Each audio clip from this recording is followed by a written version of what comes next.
Di video kali ini, saya mau buat kue kering putri salju 1 kilo tepung.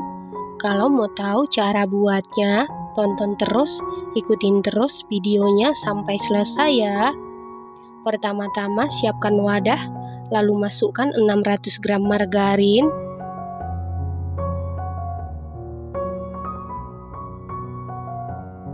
lalu masukkan 100 gram butter.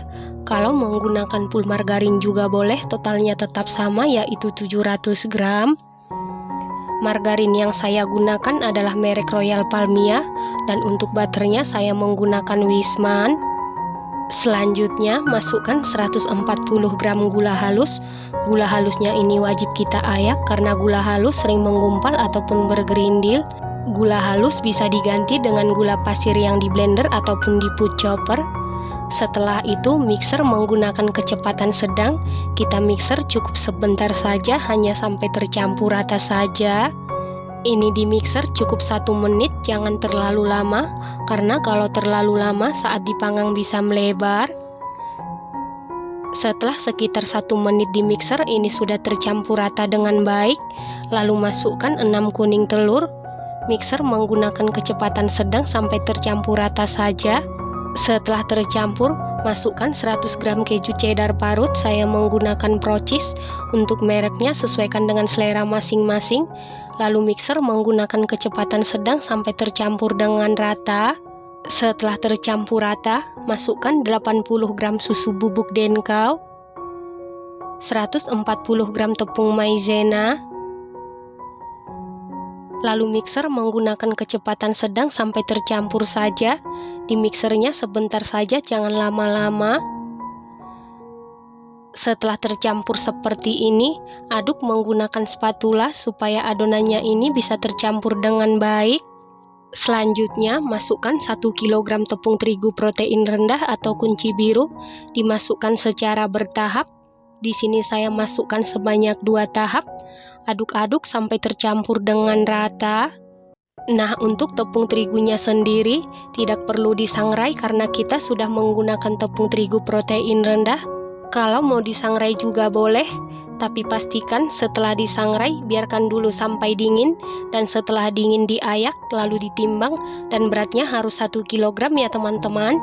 Jadi kalau mau disangrai, sebelum disangrai total yang kita sangrai sebanyak 1 kg 200 gram. Karena adonannya ini lumayan berat, saya ganti menggunakan sendok kayu. Selain diaduk menggunakan sendok, bisa juga diuleni menggunakan tangan, tapi diuleninya cukup sebentar saja, jangan lama-lama, karena suhu tangan kita hangat. Pada saat dipanggang bisa menyebabkan kuenya nanti melebar.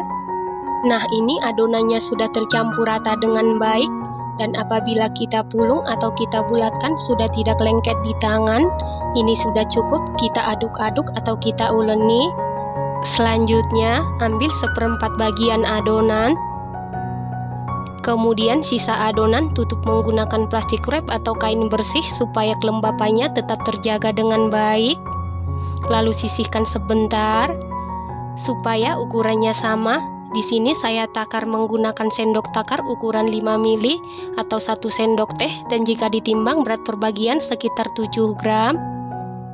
Setelah sebagian adonan selesai ditakar seperti ini, kemudian siapkan loyang, lalu ambil 1 adonan, kemudian bulatkan. Kita bulatkan sampai mulus, jangan ada yang retak-retak. Lalu taruh atau tata di atas loyang. Untuk loyangnya tidak perlu diolesin apapun ya teman-teman. Lakukan hal yang sama sampai seluruh adonan selesai dibulatkan atau dibentuk. Dan jangan lupa beri jarak antara satu adonan dengan adonan yang lain. Setelah seluruh adonan selesai dibentuk atau dibulatkan seperti ini, lalu adonan ini siap kita panggang. Dan ini oven tangkringnya sebelumnya sudah dipanasi menggunakan api sedang cenderung ke kecil sekitar 10 menit. Dan ini oven tangkringnya sudah dalam keadaan panas. Lalu masukkan loyang yang berisi adonan ke dalam oven. Di sini sekaligus saya panggang 2 loyang. Saya taruh di rak paling atas dan di rak paling bawah. Panggang menggunakan api sedang cenderung ke kecil sekitar 40 menit. Nanti di menit ke-20 tukar posisi loyang yang dari atas ke bawah, yang dari bawah ke atas supaya matangnya merata. Dan jangan lupa untuk lubang yang di atas dibuka. Nah, untuk oven listrik sebelumnya juga sudah dipanasi di suhu 140 derajat Celcius, api atas bawah selama 10 menit. Lalu masukkan loyang yang berisi adonan ke dalam oven. Panggang di suhu 140 derajat Celcius, api atas bawah selama 35 menit sampai matang. Untuk oven tangkring sudah 20 menit.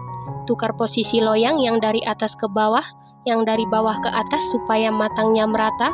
Dan ingat, sesering mungkin kita bolak-balik loyang yang dari depan ke belakang, yang dari kiri ke kanan supaya matangnya merata, karena oven tangkring panasnya tidak semerata oven listrik ya teman-teman.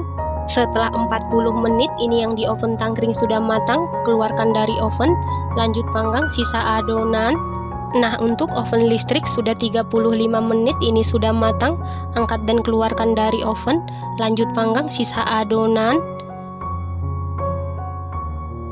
Nah, ini adalah hasil pemanggangan dari oven tangkring. Matangnya merata, hasilnya mulus, tidak pecah sama sekali, dan bawahnya berwarna kecoklatan. Yang di oven listrik juga sama, matangnya merata, hasilnya mulus tidak retak, bawahnya juga berwarna kuning kecoklatan. Selanjutnya, siapkan bahan baluran. Kita ayak 350 gram gula halus.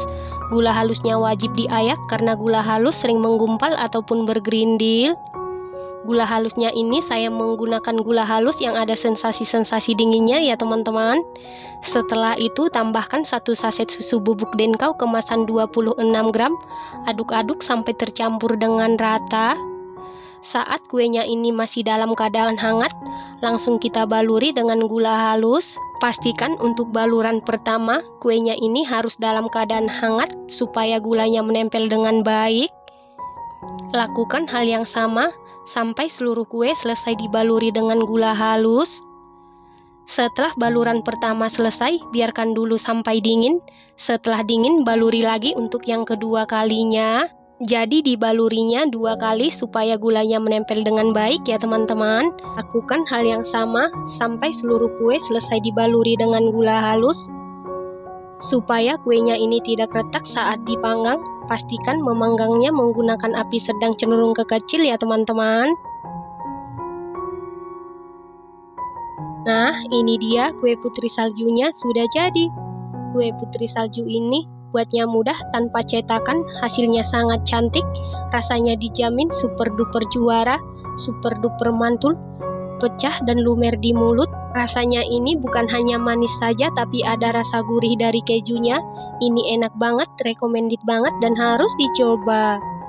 Setelah itu susun di dalam toples atau wadah tertutup. Satu resep ini jadi 5 toples kemasan 500 gram dan masih ada sisa sekitar 20 biji ya teman-teman. Terima kasih karena sudah menonton. Sampai jumpa di video selanjutnya. Terima kasih.